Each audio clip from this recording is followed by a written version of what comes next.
Om Shanti. Good morning. आज 24 अगस्त है और आज की साकार मुरली है।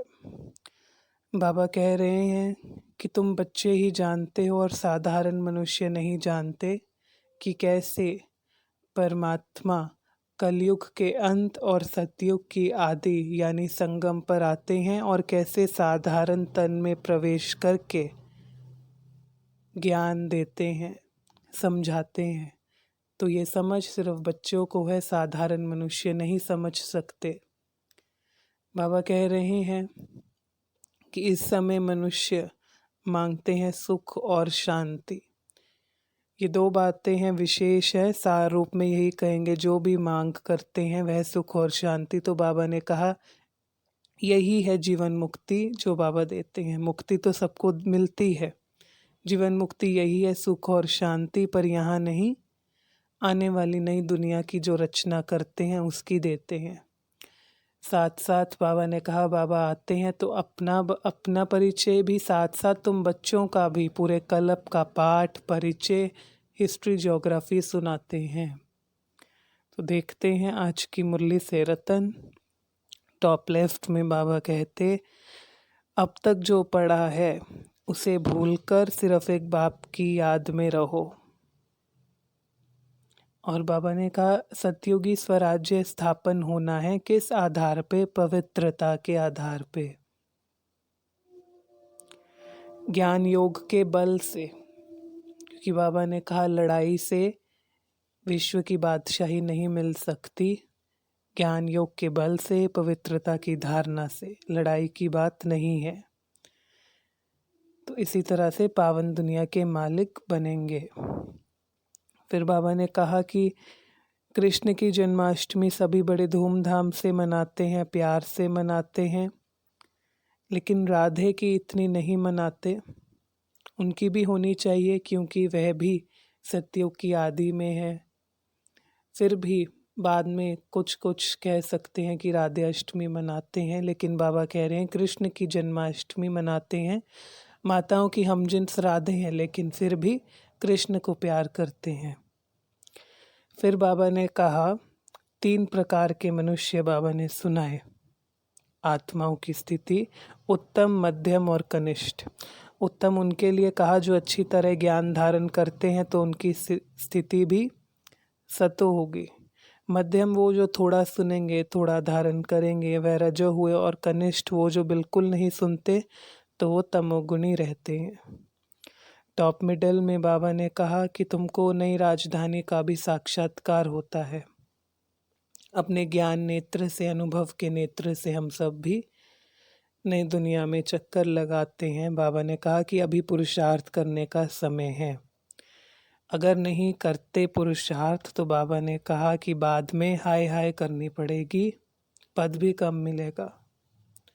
फिर बाबा ने कहा सन्यासी इस समय ग्रस्त व्यवहार छोड़ते हैं क्योंकि ये पूरी दुख की दुनिया है।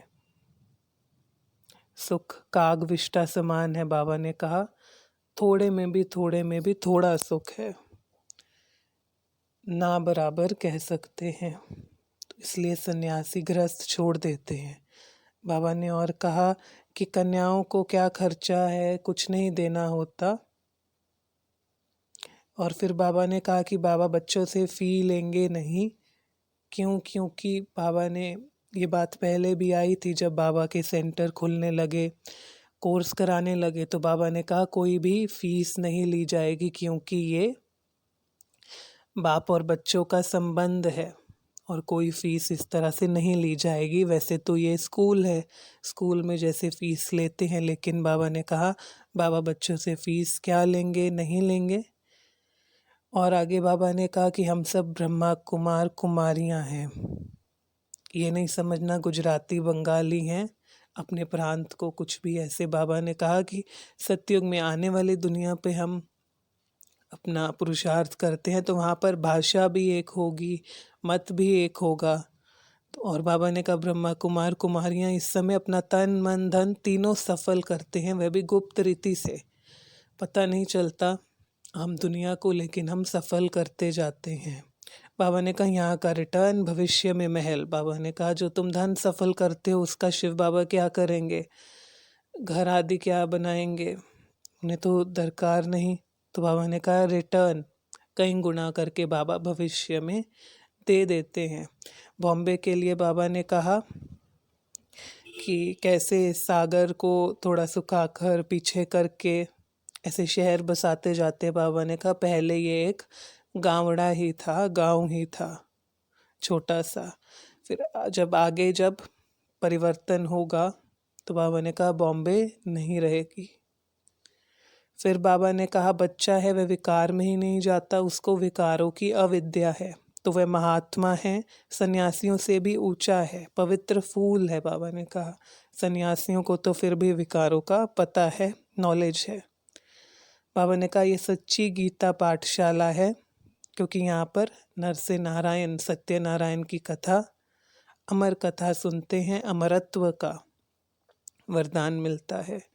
टॉप राइट में बाबा कहते आत्मा है वास्तव में मेल भाई, और शरीर प्रकृति से मिला है, शरीर जो है वो हिसाब किताब से मेल फीमेल बनता है। गीत था आज की मुरली में, आखिर वह दिन आया आज। तो बाबा ने कहा कि अब ये संगम युग है, तो श्रेष्ठ कर्म करके पुरुषोत्तम बनना है, कनिष्ठ कर्म नहीं करना, उत्तम बनना है, सतोगुण धारण करने हैं। फिर कहा भारत को स्वर्ग बनाना है, गुप्त रूप से बाबा के मददगार बनना है, तन मन धन। बाबा ने कहा तुम गुप्त रूप से सफल करते हो, तन भी मन भी और धन भी। याद और पवित्रता का बल भरना है। बाबा ने कहा ज्ञान योग स्वरूप बनना है, वरदान था। अपने असली संस्कारों को इमर्ज कर सदा हर्षित रहने वाले ज्ञान स्वरूप भव। बाबा ने कहा जो अपने असली संस्कार है उनको सदा इमर्ज रखो, क्योंकि अभी ही इसी समय ही वैसे तो गुण धारण करने हैं। सतयुग में अपने आप वह इमर्ज नहीं हो सकते, इसी समय इमर्ज रखने हैं। किसके आधार पर, ज्ञान के आधार पर, तो सदा हर्षित रहेंगे। तो बाबा ने वरदान दिया हर्षित रहने वाले ज्ञान स्वरूप भव। स्लोगन संपूर्णता का लक्ष्य सामने रखो तो संकल्प में भी कोई आकर्षण आकर्षित नहीं करेगा, क्योंकि संकल्पों में ही लक्ष्य क्या रख लिया, संपूर्णता। तो जब संकल्पों में रखा है संपूर्णता तो कोई आकर्षण की जगह नहीं रहेगी। तो ये आज की मुरली से रतन थे। अगर आपको कोई और रतन पता है या फिर आपको आज की मुरली से कोई भी प्रकार का प्रश्न है, आप नीचे कमेंट बॉक्स में डालकर पूछ सकते हैं, जिसका उत्तर आपको दिया जाएगा। अच्छा, ओम शांति।